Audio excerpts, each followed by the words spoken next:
नमस्कार, मैं संजय मग्गू और मौजूद है देश रोजाना के डिजिटल मीडिया मंच पर। आपके साथ एक बार आज फिर मौजूद हूं लोकसभा चुनाव को लेकर, क्योंकि मुद्दा ही लोकसभा चुनाव है। 4 जून तक जब तक मतों की गिनती नहीं हो रही और चयन नहीं हो रहा है कि कौन से नेता सांसद बन रहे हैं, तब तक तमाम, चाहे वो राजनीतिक गलियारे हो, चाहे वो गली का नुक्कड़ हो, चाय की दुकान हो, नाई की दुकान हो, पनवाड़ी की दुकान हो, आप कहीं चले जाएं, चर्चा केवल एक है, सियासी चर्चा केवल एक है कि सांसद कौन बन रहा है। चाहे वो फरीदाबाद हो, चाहे वो हिसार हो, कुरुक्षेत्र हो, करनाल हो या भिवानी हो, आप किसी के बारे में बात कर लें, लोग चर्चा करेंगे कि यहाँ वो जीत रहा है, फला वो जीत रहा है, उसकी हवा अच्छी थी, इसकी बिगड़ गई। और ऐसे में सबकी इच्छा है, सब चाहते भी हैं कि अलग अलग सोर्स से उनके पास जानकारी आए कि कौन सी लोकसभा सीट पर क्या होने जा रहा है। मैंने कल आपसे भिवानी महेंद्रगढ़ की बात की थी और मैंने आपको बताया था कि वहां का चुनाव बहुत नजदीक के मुकाबले में फंसा हुआ है। आप लोगों के उस पर काफी कमेंट्स भी आए और सबके अपने अपने अलग विचार होते हैं। किसी ने कहा कि चौधरी धर्मवीर जीत रहे हैं, किसी ने कहा राव दान सिंह आगे हैं। तय तो होगा 4 जून को, लेकिन हमने भी आपको बताया था कि वहां का मुकाबला बहुत फंसा हुआ है और नजदीकी मुकाबला रहेगा। इस वीडियो में मैं आपसे चर्चा करूंगा हरियाणा की एक और हॉट सीट। हरियाणा की सभी सीट अब की बार हॉट थी। 10 की 10 लोकसभा सीटों पर खूब सशक्त मुकाबले थे। चाहे वो गुरुग्राम की सीट हो, जहां पर 5 बार के सांसद राव इंद्रजीत को टक्कर देने आए थे, 5 बार के ही सांसद राज बब्बर, और फिर चाहे वो करनाल की लोकसभा सीट थी, जहां पहली बार हरियाणा के दिग्गज मनोहर लाल के सामने राजनीति के नए उभरते चेहरे थे दिव्यांशु बुद्धिराजा। आप किसी सीट पर जाएं, आपको यही बात मिलेगी कि चुनाव फंस गया, चुनाव अटक गया। तो कल मैंने आपसे बात की थी भिवानी की, आज मैं आपसे बात करूंगा हिसार की।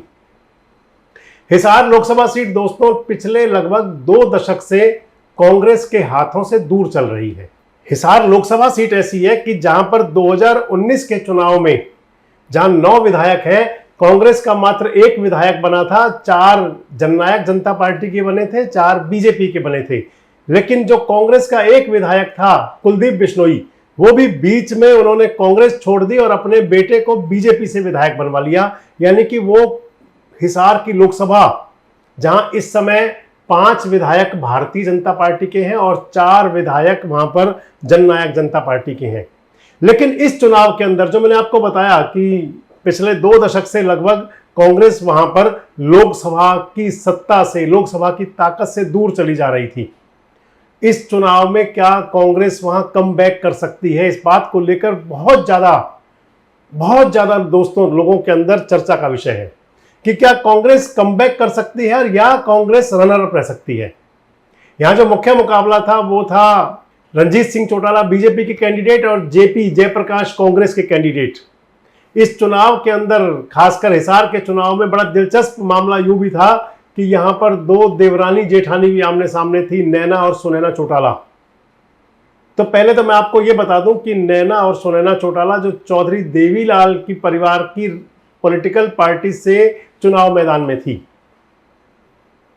चाहे वो इंडियन नेशनल लोकदल जहां से सुनैना थी और जननायक जनता पार्टी जिससे नैना चौटाला थी, दोनों ही पार्टियां चौधरी देवीलाल की विचारधारा के नाम पर अपनी राजनीतिक दुकान चला रही हैं।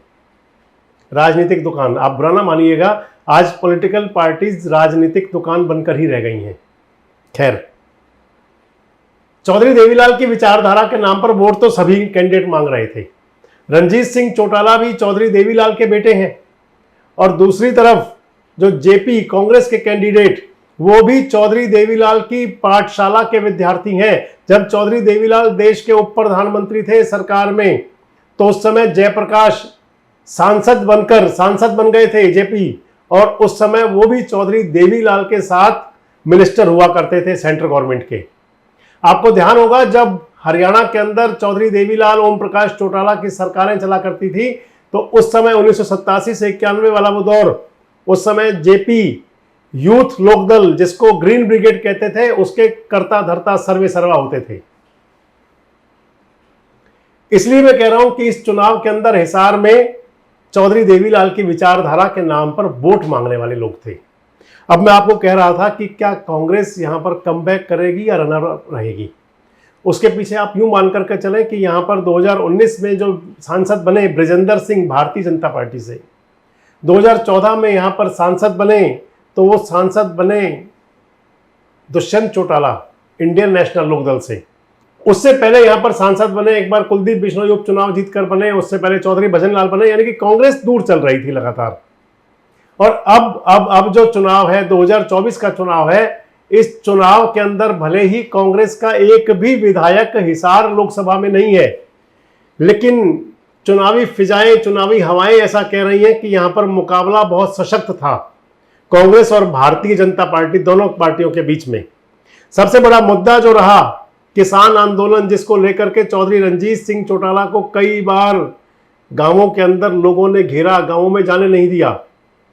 जननायक जनता पार्टी की कैंडिडेट नैना चौटाला के साथ भी यही सब कुछ हुआ, क्योंकि वो जो किसान मानते थे कि उस समय जब किसान आंदोलन था उस समय दुष्यंत चौटाला की पार्टी भारतीय जनता पार्टी के साथ थी। इस लिहाज से आप माने तो जेपी के साथ में किसान जो तबका था, किसान जो लोग थे, और मैंने आपको अपने वीडियोस में कई बार कहा है कि हरियाणा के अंदर किसान मींस जाट समाज, बड़ी संख्या में जो मुख्य रूप से जो खेती बाड़ी का, किसानी का काम करते हैं, उनमें जाट समाज के लोग ज्यादा हैं। 70-80% रेशियो जो आएगा वो जाट समाज का आएगा। इस लिहाज से किसान आंदोलन को पूरी तरह से जोड़ा गया, जाट समाज, जाट महासभा, इस सब के साथ जोड़ा गया। और इस चुनाव के अंदर बड़ा फैक्टर था दोस्तों। इस चुनाव के अंदर जो ये लोकसभा चुनाव हुआ, इस चुनाव के अंदर दो बातें प्रमुख रही। आपने देखा होगा जब मैंने बताया कि रणजीत सिंह चौटाला का भी विरोध हुआ, नैना चौटाला का भी विरोध हुआ, तो चुनाव के अंदर खींचे बहुत जेपी भी।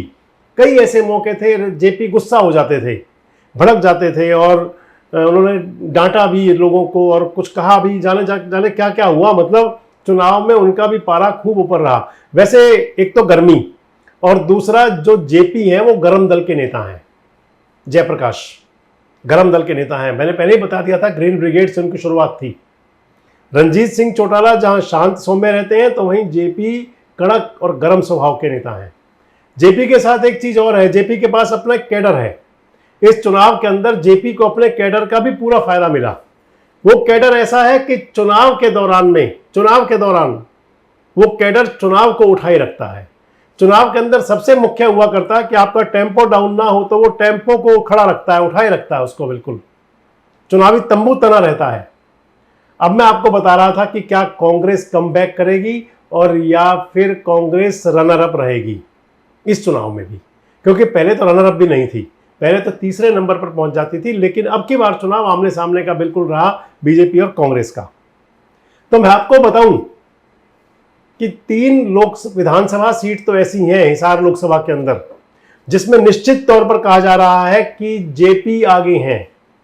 और उसका मैं आपको साथ साथ ये बता दूं कि अगर उसके अंदर लीड कुछ ठीक ठाक हुई, अच्छी लीड हुई, तो फिर जेपी कम बैक कर रहे हैं, कांग्रेस कम बैक कर रही है उस स्थिति के अंदर। मैं आपको बताऊं कैसे।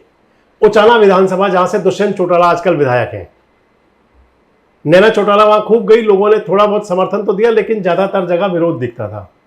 और वहां के लिए कहा जा रहा है, उचाना के लिए कहा जा रहा है कि उचाना जयप्रकाश को, जेपी को सबसे बड़ी लीड देने जा रहा है, सबसे बड़ी जीत।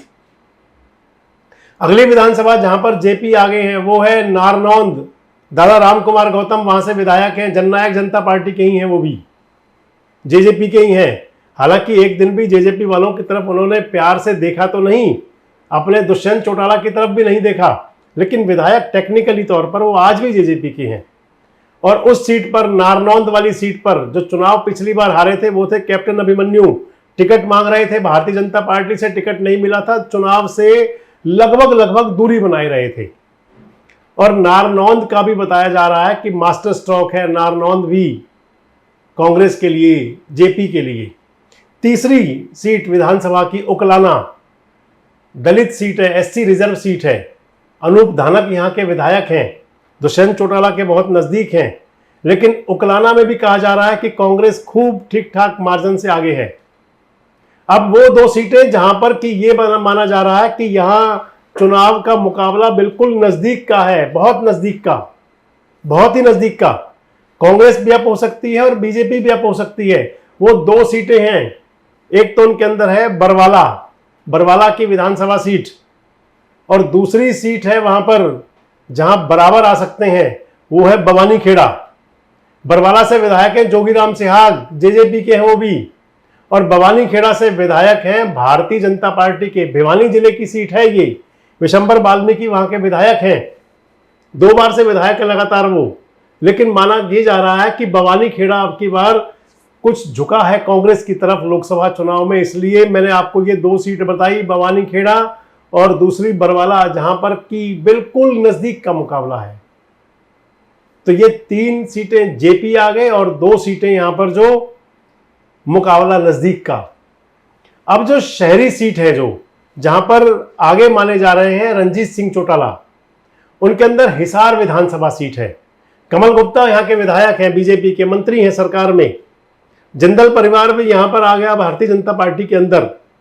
हिसार शहरी सीट है, लेकिन पोलिंग कम हुई है हिसार में। जो वोट शेयर पर हुआ है, वो वोट कास्ट बहुत कम हुआ है। पिछले चुनाव के मुकाबले हिसार विधानसभा में लगभग 9-10% वोट कम पोल हुआ। इस लिहाज से थोड़ी सी समस्या हो सकती है, और रंजीत चौटाला यहां पर कितना आगे रहेंगे, लेकिन आगे जरूर रहेंगे। वो ठीक ठाक कंफर्टेबल कंडीशन में हिसार से आगे रहेंगे।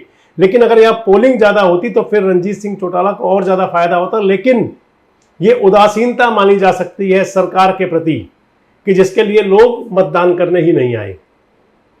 दोस्तों, मतदान के अंदर कम होना और ज्यादा होना, वो दोनों सरकार के साथ जोड़ा जाता है। अगर मतदान कम होता है तो भी कई बार माना जाता है कि उदासीनता है, और अगर ज्यादा होता है तो माना जाता है एंटी इनकम्बेंसी थी, लोगों ने सरकार के खिलाफ बहुत वोट किया। लेकिन हिसार सिटी को लेकर मैं आपको बता रहा हूं कि यहां पर वैसे तो बीजेपी को फायदा है, रणजीत सिंह चौटाला आगे हैं, लेकिन कम वोटिंग उनको नुकसान देगी। अगली विधानसभा सीट है हांसी। हांसी के विधायक है विनोद भयाना, भारतीय जनता पार्टी के विधायक हैं, बीजेपी के विधायक हैं आजकल। 2009 में जननायक जनता पार्टी से विधायक बने थे और चले गए थे हुड्डा साहब के साथ। बीजेपी के विधायक तो है, लेकिन हांसी की हवाएं कुछ ऐसा कह रही हैं कि बीजेपी की बढ़त तो है, लेकिन वो बढ़त नहीं है जिसकी उम्मीद थी। जो सोचा जा रहा था उतनी बड़ी बढ़त नहीं मिली है। अगली विधानसभा है नलवा। नलवा से रणवीर सिंह गंगवा विधायक हैं, विधानसभा के उपाध्यक्ष हैं। टिकट वो भी मांग रहे थे, उनका भी टिकट कट गया था, टिकट मिला नहीं था। बाद में वो घूमने फिरने सैर सपाटे में भी चले गए थे, सैर सपाटे में घूमने चले गए थे चलते चुनाव के बीच में। उनकी तरफ से उदासीनता थी। नलवा के अंदर चौधरी भजनलाल परिवार का भी असर है। जसमा देवी यहां से चुनाव लड़ चुकी हैं, श्रीमती जसमा देवी, चौधरी भजनलाल की धर्मपत्नी, भव्य की दादी, कुलदीप की माताजी। बता रहे हैं नलवा के अंदर भी बीजेपी की बढ़त तो है, लेकिन वो बढ़त नहीं है जिसकी उम्मीद थी। मैं वही आपसे कह रहा हूं कि बीजेपी के लिए दिक्कत है। इसलिए मैंने कहा कि क्या कांग्रेस कमबैक कर जाएगी या रनर अप। और अंतिम विधानसभा सीट आदमपुर। भव्य बिश्नोई विधायक हैं भारतीय जनता पार्टी के। उससे पहले उपचुनाव में भव्य जीते थे। पहले पिताजी, भव्य के पिताजी कुलदीप बिश्नोई विधायक थे कांग्रेस के, रिजाइन दे दिया था, कांग्रेस को बिल्कुल साफ कर दिया था। हिसार जिले में कुलदीप बिश्नोई के रिजाइन के बाद एक भी विधायक नहीं बचा था, क्योंकि आदमपुर के अंदर भव्य बिश्नोई और जेपी का मुकाबला हुआ था इन्हीं जयप्रकाश जी का विधानसभा चुनाव में। 15,000 के आसपास वोटों से हार गए थे। कुलदीप बिश्नोई, भव्य बिश्नोई के लिए बड़ी समस्या ये थी कि एक तरफ कुआं एक तरफ खाई। रणजीत चौटाला की तरफ बढ़ रहे हैं तो दिक्कत है, जेपी की जीत जाए तो दिक्कत है। लेकिन अंतोगत्वा आदमपुर से रणजीत सिंह चौटाला भी एक बार यहां से विधानसभा का चुनाव लड़ चुके हैं दोस्तों, 2 बार रणजीत सिंह चौटाला भी यहां से चुनाव लड़े हैं। लेकिन बताया यह जा रहा है कि अब विधानसभा चुनाव में जेपी 15,000 से ज्यादा वोट से हारे थे। लेकिन अब यहां पर जो है जेपी, जो इस चुनाव में भी बताया तो पीछे जा रहा है। लेकिन वो जो आंकड़ा आ गया है हार जीत का, वो 4 अंकों में आ गया है, 5 से घट करके 5 से घट गया है। इस लिहाज से आप मान करके चलें कि 3 विधानसभा सीटों पर जेपी ठीक ठाक अच्छे कंफर्टेबल आगे हैं। 2 सीटें कड़े संघर्ष की और 4 सीटों पर बीजेपी आगे है। और जहां आगे बीजेपी मानी जा रही है, वहां पे यह भी कहा जा रहा है कि बीजेपी को उतनी बढ़त नहीं मिली जितनी की उम्मीद थी, उम्मीद से कम है। इसलिए हिसार का चुनाव कड़े मुकाबले में, और इसलिए मैंने कहा कि क्या वहां पर कांग्रेस कमबैक करेगी। और या फिर क्या कांग्रेस अब की बार रनर अप रहेगी? नंबर 1 और नंबर 2 की लड़ाई आ चुकी है। नंबर 3 वाली बात तो गई, जो पिछले चुनावों तक भी कांग्रेस को झेलना पड़ा। आपको क्या लगता है, क्या जेपी चुनाव जीतने जा रहे हैं या रणजीत सिंह चौटाला परचम फहराएंगे? आपको क्या लगता है कि हिसार में अब की बार हिसार लोकसभा में कौन से नए समीकरण बने हैं जिसके आधार पर चुनावी फैसला होगा? कमेंट्स बॉक्स में जरूर बताएं। जुड़े रहे हमारे साथ, देखते रहे देश रोजाना। हमारे साथ जुड़े रहने के लिए देखते रहिए देश रोजाना का यूट्यूब चैनल सब्सक्राइब कीजिए। साथ ही देश रोजाना की खबरें सबसे पहले देखने के लिए प्रेस कीजिए बेल आइकन।